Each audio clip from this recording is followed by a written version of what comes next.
كوليجي مركز إمام دار الهجرة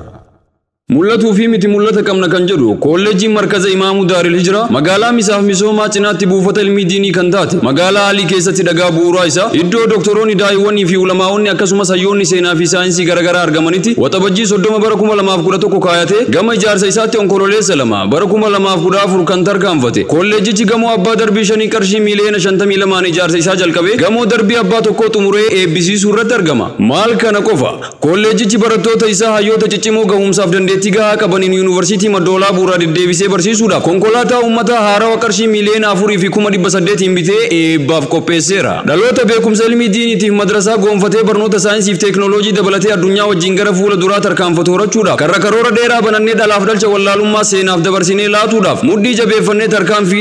egalle olle bubulle jira barnota madrasa keji o kirro da raigale haga kuta jat ibtidai dabalate haga hifzi qur'anat gama dara hadisatin sadarka ibtidai mutawassita sanawi في دبلومات مدرسة هاوتا في شمراني سمته برنوت أكاديمي كي جهنگ صدركا لمفات كنمالي زفان ميشا وليغلتي هريرو ولي تروفين المنامات يبورة رجا چودان أفان عربا أفان انجليفا في أفان أماريفا برسيسي لالوتا تكنولوجي دا والسيمة هورا چودافيس لنجي كمبيوتر حال عدته انكن نورتي كنرغمو كوليجي مركز إمام دار الهجرة ويرتو أما يماسته أصبح هجرة كوليجي نكبيات درغماته كوليجي مركز إمام دار الهجرة براتوتا علمي ديني برنوت أكاديمي في مدرسات براتوتا كوما لماف شنتما أول برسي سورتي argamu kanneen keessa barattoota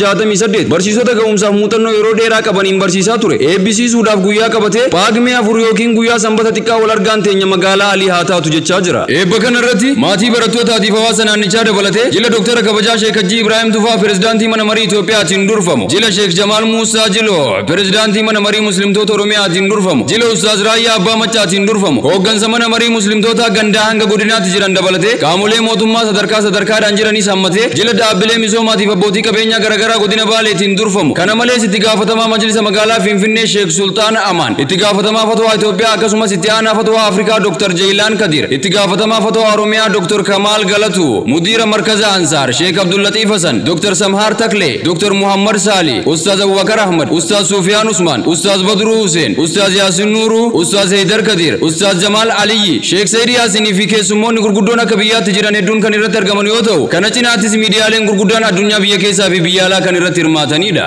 galmee hayyoota kolleejjii markaza Imaamu Daaril Hijraa dukkana wallaalummaa keessaa gara biiftuu beekumsaatti dhaloota umrii kamuu keessa jiran barsiisee qaree barnootaan bilcheessee dhaloota barate biyyaaf gumaachuu irratti kan argamu baarree bara baraan dhaloonni dhufaa darbaa mi'aa dhangaa diinii irraa habbuuqatu madda ilmi ilmaan teenyaa fedha rabbiitiin galmaan ni geenya markazni Imaamu Daaril Hijraa humna guddina dhaloota qaanqee beekumsaa wiirtuu ammayyummaa guca saayinsii fi teeknooloojii ibidda wallaalaaf doofummaa waddee ciincessee barbadeessee huuraa furrii wallaalummaa saaqee biiftuu beekumsaa ifatti baasee dhangaa hoggayyuu ho'aa ta'e dhaloota unachiisee galaa bara baraan ammayyoomaa ta'e dhalootaaf guduunfuu irratti argama akkuma kaleessa beekumsaaf ammayyooma ilmii diinii irraa dandamnee abbuuqannee addunyaaf gumaachine har'as dhaloota gama hundaan gamna ta'e horannee lugaa malaagaa wallaalummaa barnootaaf wal aannee dhaloonni lafaa dhufaan beekumsa wajjin gara fuula duraatti dhaadannoo jedhu qabannee gadi baane maarree fedha rabbii ol aaneetiin wal argaan keenya paagmee 4 yookiin guyyaa sanbata xiqqaa giddugala diiniif diinagdee kan taate magaalaa alii haa taatu kolleejjii مركز إمام دار الهجرة